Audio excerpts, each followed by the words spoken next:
¿Qué es un milagro? ¿Son posibles? ¿Son creíbles? Estas son preguntas que han intrigado a la humanidad a lo largo de la historia. Los milagros, eventos extraordinarios que desafían las leyes naturales y son atribuidos a la intervención divina, han sido objeto de debate y crítica por parte de escépticos y teólogos racionalistas. En esta sesión vamos a examinar críticamente las opiniones contrarias al concepto de milagro, utilizando criterios y evidencias para evaluar la credibilidad de ellos. Vamos a analizar cómo los milagros se presentan en la Biblia y cómo han sido interpretados por teólogos y estudiosos a lo largo de la historia. Es importante tener en cuenta que la concepción de milagro puede variar según la perspectiva religiosa o filosófica de cada persona, pero en esta sesión nos basaremos en un enfoque crítico y basado en evidencias. A través de un análisis riguroso buscaremos comprender la finalidad y el significado de los milagros en la narración bíblica y responder a las críticas de aquellos que cuestionan su veracidad. Así que nos preguntamos otra vez, ¿es posible que los milagros ocurran? ¿Son creíbles? ¿Cómo podemos evaluar su credibilidad?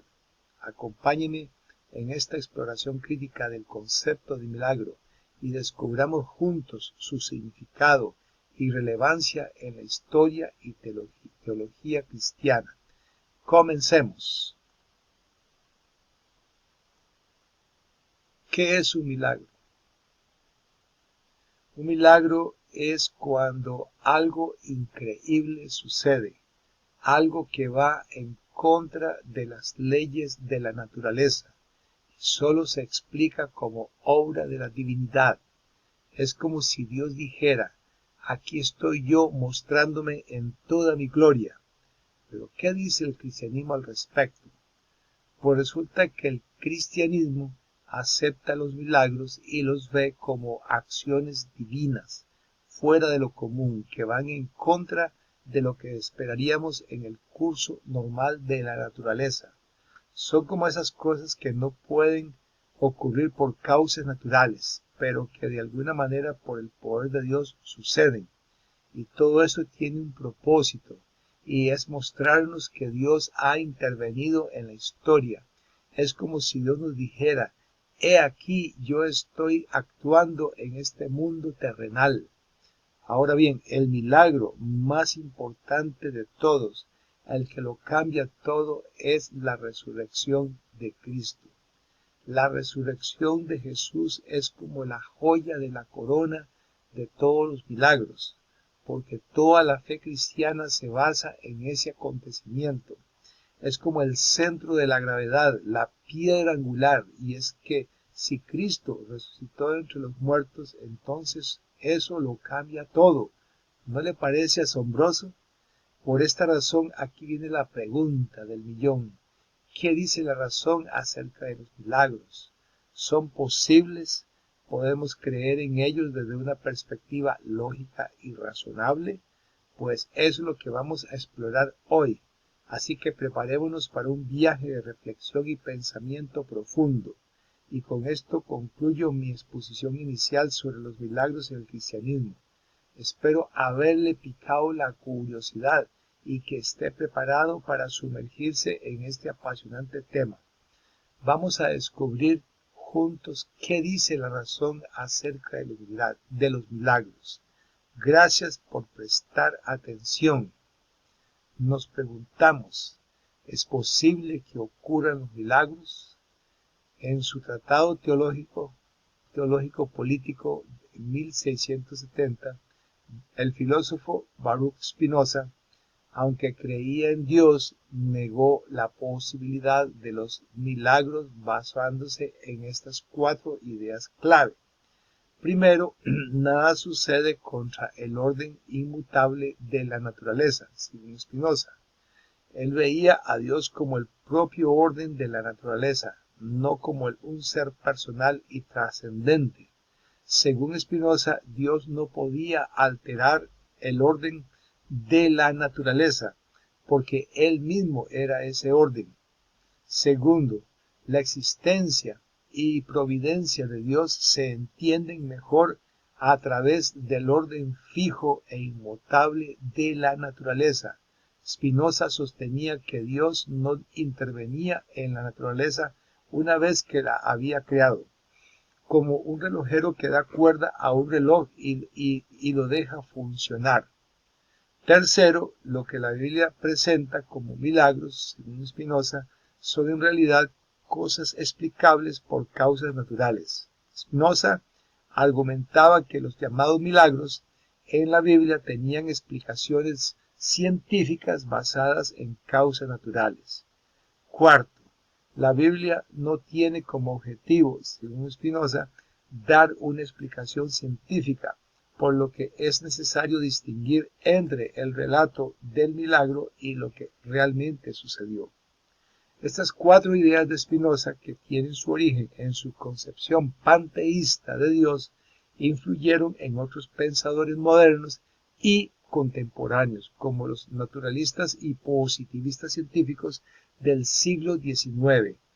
Esos pensadores, al ver a la naturaleza como el equivalente a Dios, niegan la posibilidad de los milagros, ya que consideran que las leyes de la naturaleza son inmutables y no pueden ser alteradas.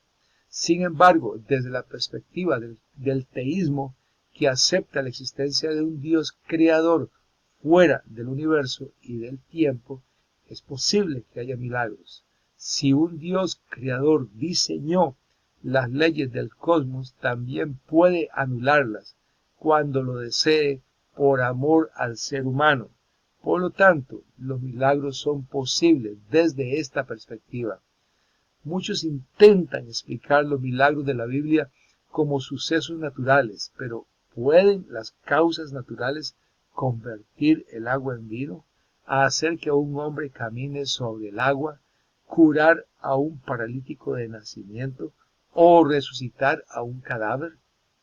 El Dios de la Biblia, que creó todo a partir de la nada absoluta, sí puede hacerlo. Si aceptamos la existencia de un Dios creador, no hay razón para descartar la posibilidad de los milagros. La ciencia puede explicar muchas cosas, pero no todo. Si Dios existe, es lógico pensar que pueda revelarse a través de actos concretos, sin que eso menoscabe su papel como legislador. Por lo tanto, es importante no vaciar a Jesús y al cristianismo de lo sobrenatural, ya que la fe en un Dios creador permite la apertura a la posibilidad de los milagros. ¿Es posible que ocurran los milagros? Pues eso ya lo respondimos.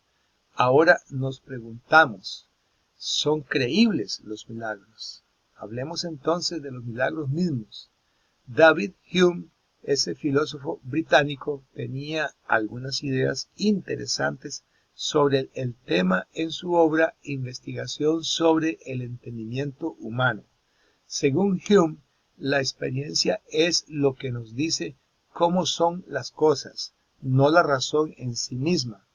Por ejemplo, sabemos por experiencia que si ponemos la mano en el fuego, nos quemaremos, ¿verdad? Hume no niega la posibilidad de los milagros, pero insiste en que no tenemos experiencia de ellos. Para Hume no podemos demostrar ni empíricamente ni racionalmente la existencia de Dios, ni la realidad de los milagros. Aunque supongamos que Dios existe, no podemos saber nada acerca de cómo es Dios o si hace milagros. Nuestra experiencia no nos permite tener evidencia de que los milagros sucedan, por lo que no son creíbles. No podemos creer en algo que vaya en contra de nuestra experiencia de las cosas, según Hume. El argumento de Hume es el siguiente: los milagros violan las leyes naturales o científicas, pero la experiencia nos dice que las leyes naturales no pueden ser violadas. Por tanto, los milagros no son posibles. Las leyes naturales son las regularidades que rigen el mundo natural y el universo, tales como la ley de conservación de la masa y de la energía, que dice que la energía no se crea ni se destruye, solo se transforma. Sin embargo, las concepciones científicas pueden cambiar a medida que se obtiene más conocimiento. Hume cae en la falacia de suponer que como nunca ha ocurrido un milagro en el pasado, nunca ocurrirá en el futuro. Por ejemplo, si decimos que ningún hombre ha vuelto a la vida, entonces Jesús no pudo haber resucitado. Pero esta suposición circular es problemática, ya que no permite reconocer la posibilidad de un milagro en el futuro, solo porque no ha sucedido antes. En resumen, Hume sostiene que los milagros no son creíbles porque van en contra de nuestra experiencia y violan las leyes naturales o científicas.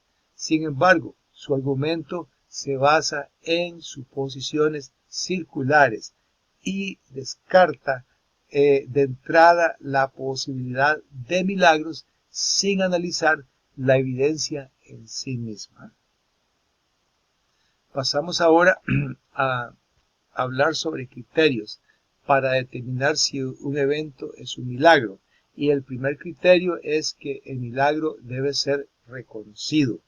¿Sabía usted que hay criterios clave para determinar si un evento realmente es un milagro? Es cierto. Y como ya lo dijimos, el primer criterio es que sea reconocido. Esto significa que cuando sucede algo que no puede explicarse con términos naturales, entonces podemos considerarlo un milagro y atribuirlo a Dios. Es importante tener constancia de que un suceso ha ido más allá de lo que podemos entender con la ciencia o la lógica. Es cuando sucede algo que ha ido en contra de las naturalezas, de las leyes de la naturaleza, o que no tiene una explicación racional, que podemos considerarlo un milagro. Entonces, ¿cómo sabemos si un evento es realmente un milagro? Tiene que haber sido reconocido. Es ahí cuando podemos atribuirlo a la intervención divina y considerarlo como un verdadero milagro. Un ejemplo de un milagro reconocido es el de la curación del cojo de Hechos 3, 9 y 10. Y esto es lo que leemos. Y todo el pueblo le vio andar y alabar a Dios, y le reconocían que era el que se sentaba a pedir limosna a la puerta del templo La Hermosa, y se llenaron de asombro y espanto por lo que le había sucedido. Tal como dice este versículo, que le reconocían que era ese que se sentaba a pedir limosna a la puerta del templo. Ese entonces constituye el primer criterio para determinar si un evento es milagro, el hecho de que ha sido reconocido. Pasamos ahora a otro criterio, el segundo criterio. Para que un milagro se considere milagro, un historiador tiene que poder hacer un análisis de los sucesos que lo rodean. En el caso de la resurrección de Jesús, se pueden examinar los hechos que la rodean para entender mejor este evento histórico. Por ejemplo, podemos analizar lo que Jesús dijo de sí mismo acerca de su naturaleza divina, sus predicciones sobre su propia resurrección. De hecho, el hecho de que fue crucificado y sepultado y luego unos días después algunos seguidores afirmaron que la tumba estaba vacía. También podemos considerar los testimonios de aquellos que aseguraron haberlo visto después de su resurrección, entre otros hechos analizables. Todos estos hechos analizables respaldan la creencia en la resurrección de Jesús y ningún hallazgo arqueológico ha refutado esa idea. Como historiador, el enfoque es analizar los hechos y evidencias disponibles para entender y explicar los sucesos históricos incluso aquellos que pueden parecer extraordinarios o inexplicables desde una perspectiva científica. Uno de los hechos alrededor de la resurrección de Jesús que puede ser objeto de análisis por parte de un historiador es el testimonio de Pedro en Hechos 10, 40 y 41 cuando dijo Pedro, me devuelvo para leerlo. Esto fue lo que dijo el apóstol Pedro en Hechos 10, 41 y 42.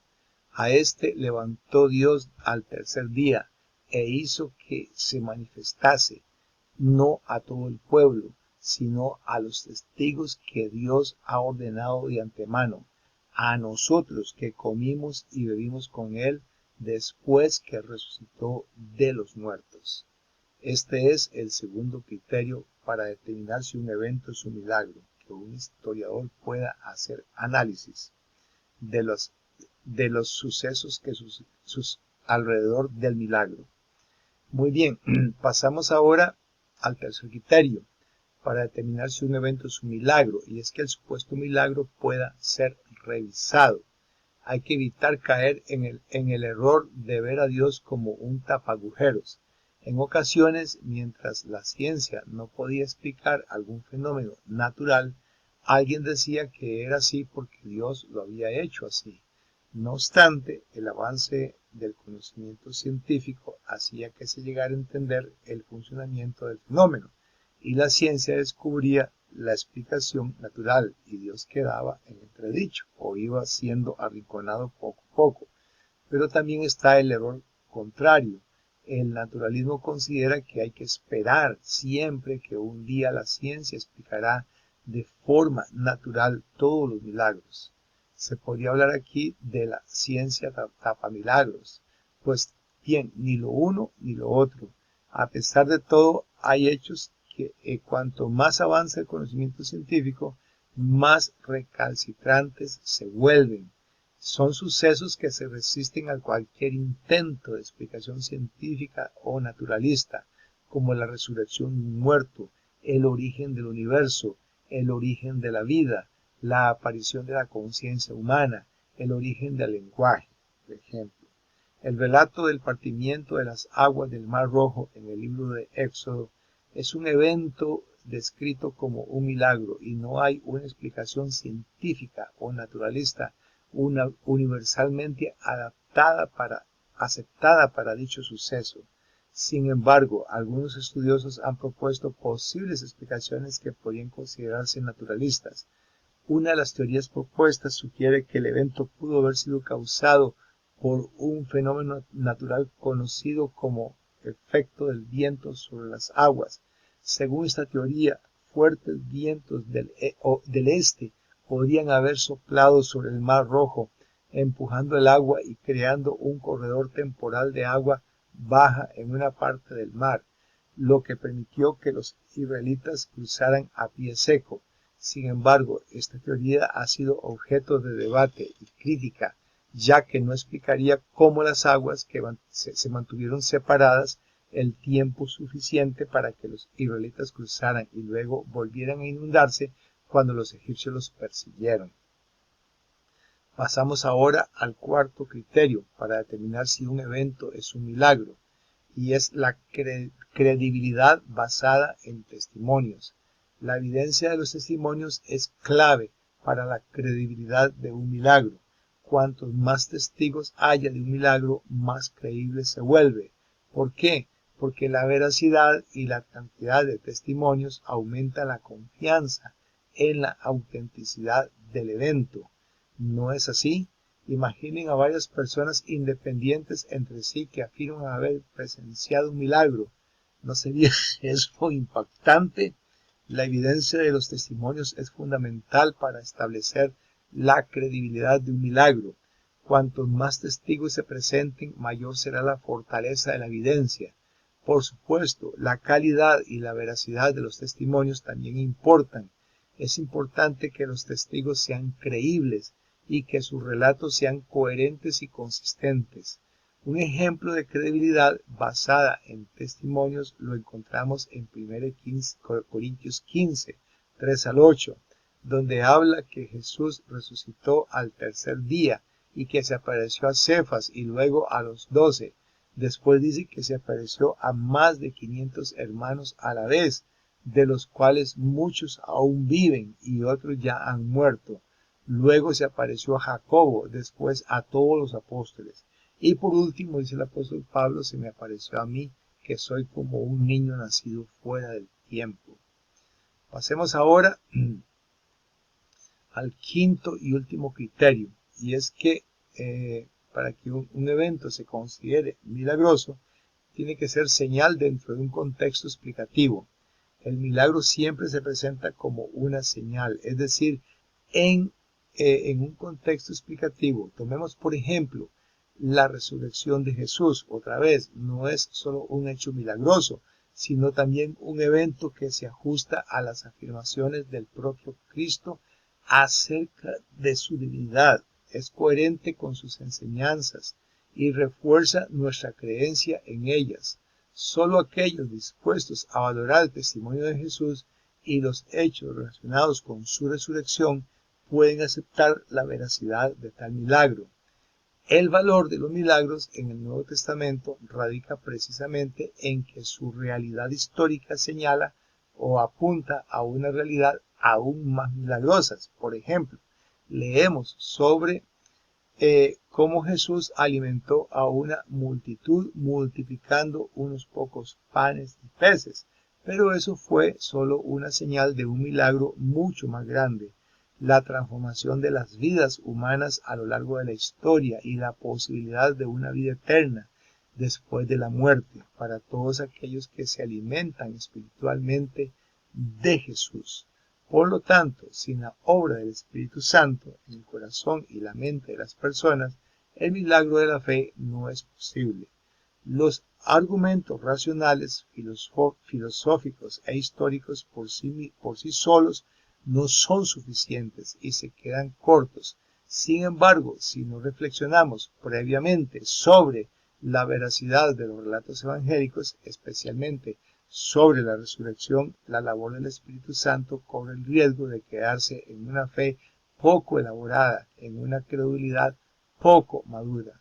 Como creyentes necesitamos reflexionar sobre la autenticidad de los milagros, la cual está íntimamente ligada a la autenticidad de nuestra experiencia subjetiva. ¿De qué nos sirve que Jesús haya resucitado hace 2000 años si hoy no experimentamos su resurrección en nuestro propio interior? Entonces recordemos que los milagros son señales que nos llevan a una realidad aún más asombrosa y que la obra del Espíritu Santo en nuestra vida es esencial para comprender la verdad detrás de ellos. Reflexionemos sobre la autenticidad de nuestra fe y permitamos que el Espíritu Santo nos guíe en nuestro camino espiritual. Ahora vamos a referirnos a la Biblia y los milagros. Vamos a hablar de la Biblia y los milagros. Verá, la Biblia no ve la naturaleza como un sistema cerrado de leyes, sino que atribuye muchas de las acciones naturales directamente a Dios. Por ejemplo, las tormentas, el hambre o las plagas son consideradas como visitas o juicios divinos. En la Biblia, la línea entre lo natural y lo sobrenatural a menudo es borrosa. Lo interesante es que la noción bíblica de milagro incluye acciones que son explicables en términos de las relaciones sociales humanas, así como acciones que no lo son. Un ejemplo notable en el Antiguo Testamento es la liberación de Israel del poder egipcio, que en sí misma puede ser explicada por fuerzas históricas. Sin embargo, los autores bíblicos lo ven con los ojos de la fe y lo consideran como una acción milagrosa de Dios a favor de Israel. La Biblia presenta la idea de que Dios es capaz de realizar hechos maravillosos que van más allá de lo explicado por el marco natural, pero también puede actuar en la historia de formas naturales según su voluntad. En resumen, la concepción bíblica es que todo es que Dios está detrás de todo, tanto de lo natural como de lo sobrenatural. Así que, como vemos, la Biblia presenta una visión única de los milagros y la naturaleza, donde la distinción entre lo natural y lo sobrenatural puede ser difusa y donde la mano de Dios se ve en todas las cosas. Ahora vamos a hacernos esta pregunta. ¿Es Dios responsable del mal? ¿Es Dios el responsable del mal? Esta es una pregunta que ha sido planteada por mucho tiempo. Si creemos que Dios está detrás de todo lo que sucede, entonces ¿será también responsable de todas las guerras, catástrofes naturales, injusticias, hambre, muerte de niños, accidentes y todo lo que consideramos mal en el mundo?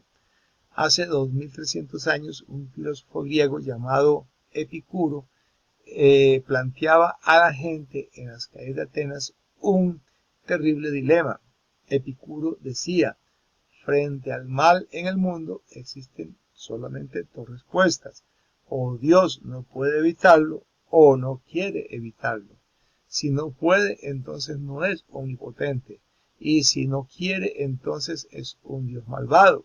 Cualquiera de las dos respuestas parece hacer trizas la imagen de la divinidad. Este dilema ha llevado a muchas personas al ateísmo, ya que resulta inadmisible que Dios, teniendo el poder de evitar las calamidades diarias, no las evite. Entonces, ¿qué podemos decir los cristianos al respecto? En primer lugar, debemos evitar la tentación de atribuir el mal a Dios, como han hecho algunos predicadores protestantes. Por ejemplo, Pat Robertson, el famoso televangelista estadounidense, quien declaró públicamente que la verdadera causa de un terremoto en Haití en el 2010 fue un castigo divino, porque los haitianos habían hecho pacto con el diablo hace años.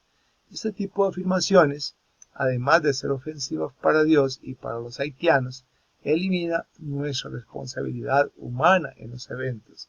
En realidad, muchas de las catástrofes naturales que padecemos son resultado de nuestra propia culpa, ya que afectan principalmente a los más pobres debido a que las condiciones de vida en las zonas donde viven son peores, con casas mal construidas, menos hospitales, menos médicos, menos bomberos, menos recursos y menos prevención. Además, muchos terremotos, inundaciones y catástrofes tienen su origen en la irresponsable actitud del ser humano que ha estado destruyendo la naturaleza de forma incesante. Por lo tanto, culpar a Dios de estos sucesos resulta insensato. Además, si hay algo que Jesús ha dejado claro en el Nuevo Testamento, es que Dios no es un sádico que se complace en hacer sufrir a los seres humanos. Ya en el primer sermón que pronunció en su vida, conocido como el Sermón del Monte, Jesús enseñaba que Dios hace salir su sol sobre buenos y malos y hace llover sobre justos e injustos. Es decir, Dios beneficia incluso a los pecadores. Y para enseñar esto, Jesús adoptó una metodología muy eficaz. Comenzó a sanar a todos los enfermos que le traían, explicándoles que lo hacía en nombre de Dios, porque Él no quiere la enfermedad ni el sufrimiento de nadie. Del mismo modo, cuando le pidieron ayuda porque su amigo Lázaro había fallecido, no dijo, conviene dejarlo muerto, porque esa es la ley natural y la voluntad de Dios. Al contrario, lo resucitó para enseñar que Dios no se complace en la muerte ni la quiere. Retomando el tema, el dilema planteado por Epicuro está mal formulado. La realidad es que Dios no quiere el mal, como lo demuestra Jesús en su enseñanza y acciones. Dios no es un ser sádico que se complace en hacer sufrir a los seres humanos. De hecho, Jesús curaba a los enfermos en nombre de Dios y resucitó a su amigo Lázaro para mostrar que Dios no desea la enfermedad ni la muerte de nadie. Además, Jesús también aclaraba a sus discípulos que el sufrimiento y los accidentes no eran castigos divinos por los pecados de las personas, sino que todos estamos expuestos a los accidentes y debemos vivir preparados Por lo tanto, responsabilizar a Dios por los contratiempos o accidentes es inaceptable. Sin embargo, el dilema de Epicuro sigue siendo una interrogante válida. ¿Por qué Dios no evita el mal? Es importante recordar que Dios nos ha dado libre albedrío. Dios nos ha dado libre albedrío como seres humanos, lo cual implica la posibilidad de cometer actos injustos y causar sufrimiento a otros. Además, muchos desastres naturales y calamidades tienen su origen en la irresponsabilidad y destrucción de la naturaleza por parte del ser humano. Por lo tanto, como cristianos debemos evitar atribuir el mal a Dios y reconocer nuestra propia responsabilidad en muchas de las situaciones difíciles que enfrentamos. Dios no es el causante del mal, sino que nos ha dado la libertad de elección y debemos ser conscientes de nuestras acciones y decisiones. Además, podemos confiar en que Dios está del lado de la vida y del bienestar y busca nuestro bien en medio de las adversidades. Pasamos ahora a hablar sobre cómo hacerle frente al enfoque racionalista y liberal de un llamado Bultmann. Bueno, primero entendamos que los milagros son parte integral de los evangelios. Si echamos un vistazo de los datos, veremos que son impresionantes. Por ejemplo, en el Evangelio de Marcos, que es uno de los más antiguos, casi la mitad del relato sobre el ministerio público de Jesús está compuesta por relatos de milagros. Son 200 versículos de los 425 que hay en Marcos 1 al 10. Ahora bien, algunos críticos sostienen que esos milagros fueron añadidos o embellecidos posteriormente a la predicación original de Jesús. Pero aquí está la pregunta clave. Si eso fuera cierto, ¿qué hechos contenía entonces la predicación original? Esta teoría de que los milagros son añadiduras tardías no concuerda con los datos de las fuentes evangélicas más antiguas. De hecho, las fuentes más antiguas también hablan de milagros. Así que si eliminamos los relatos de los milagros, nos quedaríamos con una brecha en la narración de la predicación original de Jesús. Por lo tanto, es evidente que los milagros son una parte integral e inseparable de los evangelios y su presencia en las fuentes más antiguas desafía las teorías que los descartan como añadiduras posteriores. Nos invita a explorar más a fondo el significado y la importancia de estos relatos en la narración de la vida de Jesús. Otra forma de hacerle frente al enfoque racionalista y liberal es enfocarnos en el carácter especialísimo de la intervención divina. Es contrario al sentido común cuestionar la posibilidad de los milagros en la historia de Jesús. Es fácil caer en la trampa de presuponer su imposibilidad, pero ¿qué pasa si recordamos que estamos hablando de la intervención divina en un momento especialísimo de la historia? ¿No sería arriesgado y temerario poner límites a lo que pudo ser posible en ese momento único solo porque se basa en nuestra experiencia ordinaria actual? Esto es algo que vale la pena reflexionar. Otra forma de hacerle frente al liberalismo y racionalismo es que no hay que hacer distinción entre milagros en la naturaleza y milagros de curaciones. La distinción entre milagros de la naturaleza y milagros de curaciones puede sonar oportuna, pero en realidad no tiene ninguna justificación real en la concepción bíblica. Según la visión del universo que tenía el hombre de la Biblia, donde no solo las enfermedades y la muerte, sino también las catástrofes naturales eran consideradas signos del poder de Satanás, la entrada en escena del reino de Dios que Jesús predicaba exigía una demostración de poder, y esta demostración se llevó a cabo a través de los milagros. Así es, los milagros eran la forma como Jesús mostraba el poder del reino de Dios en una época donde las catástrofes naturales eran consideradas como actos de Satanás, los milagros de Jesús eran señales de que el reino de Dios estaba presente y activo en la tierra. ¿No parece esto fascinante? Así que la distinción entre los milagros de curaciones y los milagros en la naturaleza que a veces hacemos en realidad no tenía sentido en la concepción bíblica. Para ellos todos los milagros eran manifestaciones del poder de Dios actuando en el mundo.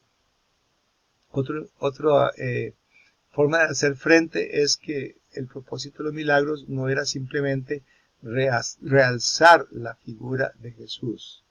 Los milagros no estaban destinados a realzar la figura de Jesús como un hacedor de prodigios, sino que había mucho más detrás de ellos.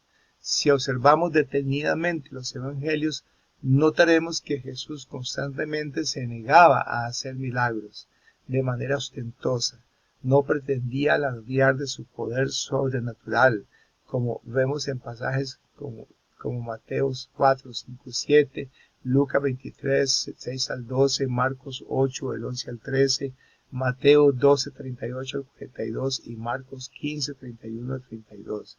De hecho, el evangelista Marcos muestra a Jesús tratando de evitar la tensión que sus milagros despertaban en la gente, como vemos en Marcos 7, 33, 8, 23 y 9, 25. Es interesante destacar que el Señor también advertía sobre el peligro de los milagros, incluso para los santos. En Marcos 13, 22 y 23, Jesús previene a la gente de que los milagros pueden ser seductores y engañosos. Además, Jesús enfatizaba que los prodigios más grandes no pueden sustituir o reducir la importancia de la fe genuina, tal como leemos en Lucas 16, 31.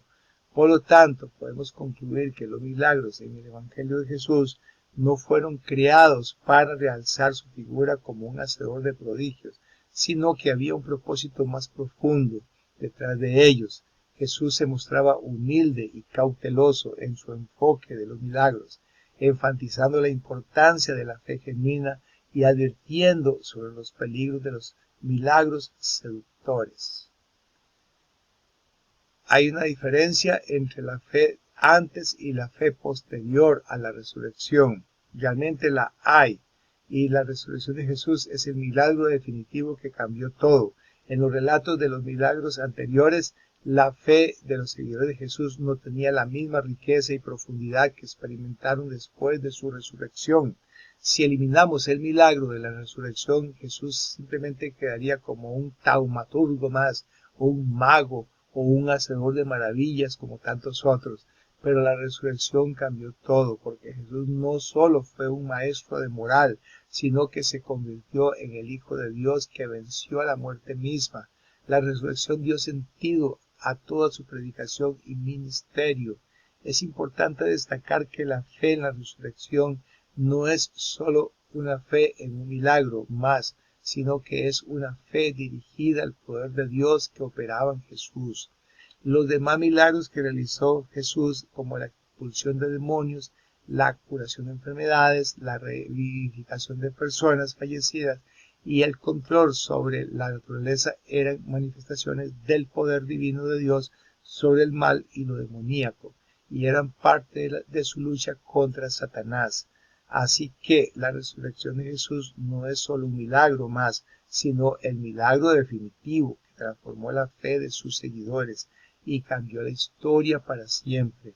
La fe en la resurrección nos muestra el poder de Dios en acción a través de Jesús y nos revela la omnipotencia divina sobre el mal y lo demoníaco. Es asombroso cómo la resurrección de Jesús cambió todo. Gracias por estar aquí, compartir conmigo esta reflexión sobre la fe de Jesús y su significado después de su resurrección. La finalidad real de los milagros de Jesús, ¿se ha preguntado usted alguna vez cuál es esa finalidad? No es solo despertar la fe, sino mostrar el amor y la misericordia de Dios hacia nosotros, sus hijos. Los milagros de Jesús y sus apóstoles son signos poderosos que revelan la acción constante del Padre en nuestras vidas, su providencia amorosa. Son adelantos de lo que vendrá en el futuro escatológico, donde no habrá enfermedad, sufrimiento ni muerte, sino solo vida. Los relatos de los milagros en los evangelios son auténticos y no mitos inventados por la comunidad primitiva. Son eventos extraordinarios que no podemos explicar solo donde nuestro mundo natural, sino que revelan la intervención divina en nuestras vidas. Pero lamentablemente en nuestra sociedad actual hemos perdido la capacidad de admirarnos ante lo milagroso. Nos hemos acostumbrado a explicar todo desde la ciencia y la naturaleza, perdiendo el sentido del asombro. ¿Acaso no son milagros la creación del universo, la aparición de la vida, el surgimiento de la conciencia humana, el ciclo del día y la noche, el florecimiento de las plantas en primavera, la formación de una nueva vida en el vientre materno? Todo esto, aunque inexplicable biológicamente, sigue siendo un auténtico milagro, pero no lo reconocemos como tal, como dice el apóstol Pablo, profesando ser sabios y ser necios, porque no supieron ver a Dios en su obra maravillosa. Es hora de despertar nuestra capacidad de asombro y reconocer a Dios en su creación. No dejemos que la rutina y la incredulidad nos cieguen. Aprendamos a ver la vida como un constante milagro, como lo dijo Albert Einstein. Hay dos formas de ver la vida. Una es creer que no existen milagros y la otra es creer que todo es un milagro. Reconozcamos a Dios en nuestra vida diaria. Comuniquémonos con Él, colaboremos en su lucha contra el mal. Que nuestra vida sea un auténtico milagro que manifieste el poder de Dios y le glorifique constantemente. Para concluir, después de analizar detenidamente los argumentos a favor y en contra de la existencia de milagros y de examinar cómo se presentan en la Biblia y cómo han sido interpretados a lo largo de la historia, podemos concluir que los milagros tienen una finalidad clara en la narración bíblica: mostrar el amor y la misericordia de Dios hacia la humanidad. No son simplemente eventos extraordinarios que desafían las leyes naturales, sino que son signos de la revelación divina y anticipan la situación futura de un mundo sin enfermedad, sufrimiento ni muerte. Es importante recordar que la capacidad de maravillarnos y de admirar lo milagroso en la naturaleza es algo que a menudo perdemos en la sociedad actual. Pablo advierte sobre el peligro de volverse necios al no reconocer a Dios en su creación y glorificarlo como corresponde. Por lo tanto, es fundamental cultivar una actitud de reconocimiento y gratitud hacia Dios en nuestra vida cotidiana, reconociendo que todo, desde la creación del universo hasta los fenómenos naturales que consideramos habituales, pueden ser un auténtico milagro. Que nuestra vida misma sea un testimonio del poder de Dios y una manifestación constante de su amor y misericordia. Gracias por su participación en esta sesión y espero que hayamos reflexionado juntos sobre la finalidad y significado de los milagros en la teología cristiana. Sigamos buscando respuestas y explorando las maravillas de la fe. Que tenga usted una feliz noche, o mañana o tarde.